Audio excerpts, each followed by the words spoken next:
Welcome back, everybody. Dan here from Headwaters Kayak, and behind me I have the Liquidlogic Saluda 12, which is a boat I'm really excited about because Liquidlogic has been talking about this for literally years. They wanted to redesign the 12-foot recreational, sit inside, open cockpit rec boat, really just take it to the next level. And this was their take on it, the Saluda 12s. The Saluda comes in 3 sizes. I've got the 12-foot because that's kind of the size that fits me, but it also comes in an 11-foot if you're a little bit smaller paddler or you're looking for a little bit lighter weight boat. The 11-footer is probably for you. Me at 220 pounds, this thing fits me great. This is the large size, and then it also comes in a 14.5-foot tandem version. So it'll have 2 of the frame chairs, still have a big open cockpit, and still have a little rear hatch. The cool thing about the 12-foot Saluda is it's a complete redesign for Liquidlogic. It's got a nice sharp entry, 12-foot of water line, so it's efficient. God, I want to just jump right into the hole because I've paddled this boat a ton now, and that's what I'm really excited about in it, honestly. Let's go straight to it. Let's talk about the hull design, because that's what separates this boat from a lot of the competition, and really, especially from their old Marvel series. This is the big upgrade. It's got a multi-chined hull, so you've got a nice keel that runs the length of the boat, great tracking, a really sharp, pointy entry on the bow. So even though it's a recreational kayak, they definitely cared about efficiency. You'll see how it's got a rolled side and then another defined line here, that's called the chine. And that makes the boat rock to a secondary edge and really feel solid and comfortable on a secondary edge. So it's got kind of the best of both worlds. It's got a very efficient hull design, but also a stable secondary edge, which is what you want in a kayak like this. You want a kayak when it's paddled flat, it's gonna have good glide, good tracking, but you also want a kayak that when you put it on its edge, it's gonna carve and respond. And I can say after paddling this boat a bunch, it does those things very, very well. Now we're talking like nuts and bolts, pieces and parts. You've got your front handle, which is a solid plastic handle. There's no like mesh webbing to wear out. It's got 2 well nuts that are molded into the boat, so you have a nice secure place to grab onto, or if you wanted to tie down the bow, it's a solid place to do that. Up here you've got your front deck bungee. I like how they did this, where you can slide your paddle right underneath this little roller. Easy to get your paddle in and out, and I've used this feature a ton on the boat. Otherwise, you just have a little bungee. If you wanted to put something under there, you could. I never really put anything under the bungee besides my paddle. That's really all I use that for, but maybe if you guys use it for something different, leave that in the comments because I'd love to know. As we move back, you'll see you've got this long open cockpit. I'm 6'2", 34-inch inseam, and I'm able to paddle this no problem with my little dog in front of me with this console on here. So a lot of leg room in this. If you wanted more leg room, you simply loosen up these 3 little wing nuts, and then this whole deal can just pop right out.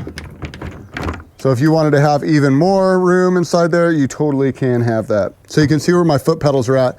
That's how far the cockpit goes forward. It goes forward further than my feet go.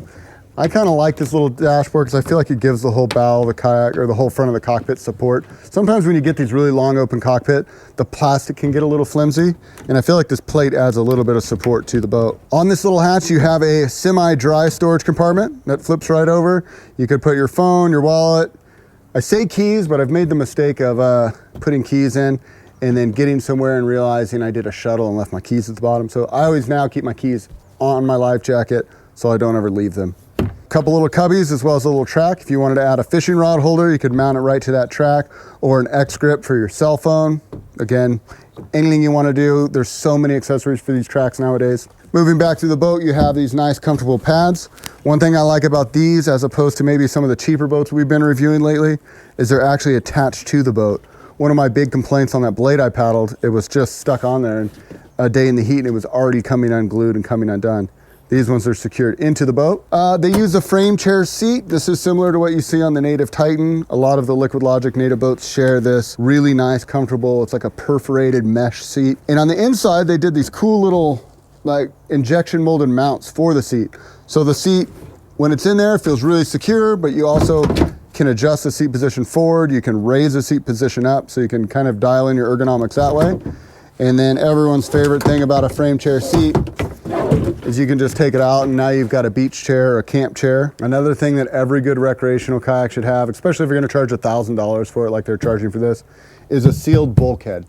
If you're looking for a good boat that you can do a lot of things with and take to a lot of places, you need to have flotation, and that's what the bulkhead provides. It provides a separate air compartment that worst case you were to capsize this boat, you're just gonna get water in the cockpit, and all this area back here is just gonna be all air volume, positive flotation.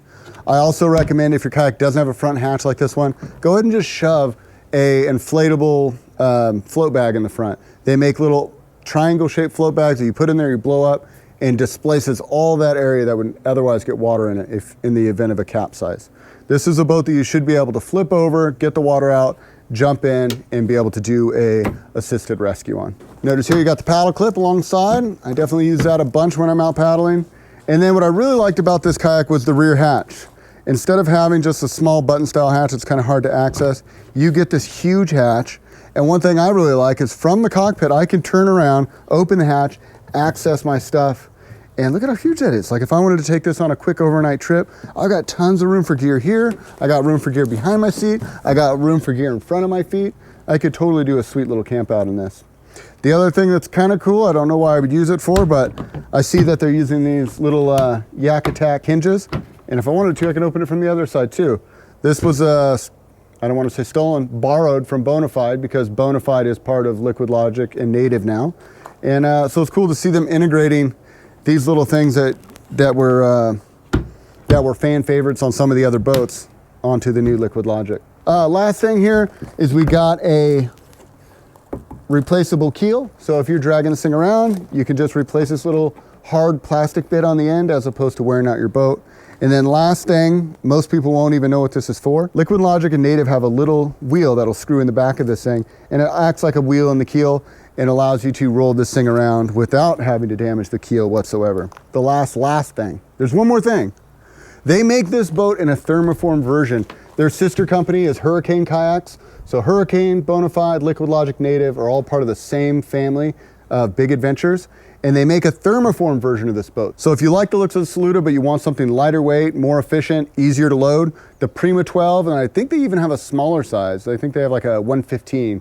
I think it's 115 and 125. But I got to check some of those out in person, and they look like very cool little boats.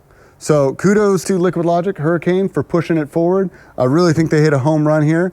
And I'm excited to see more of these on the water and hear your guys' thoughts. So thanks so much for hanging out and checking out the Saluda 12 with me today. I definitely enjoyed making this video. I really enjoyed paddling this kayak. Hopefully, if you're not already, you guys will hit that subscribe button. We look forward to having you here on the channel. Until next time, this is Dan wishing you happy paddling.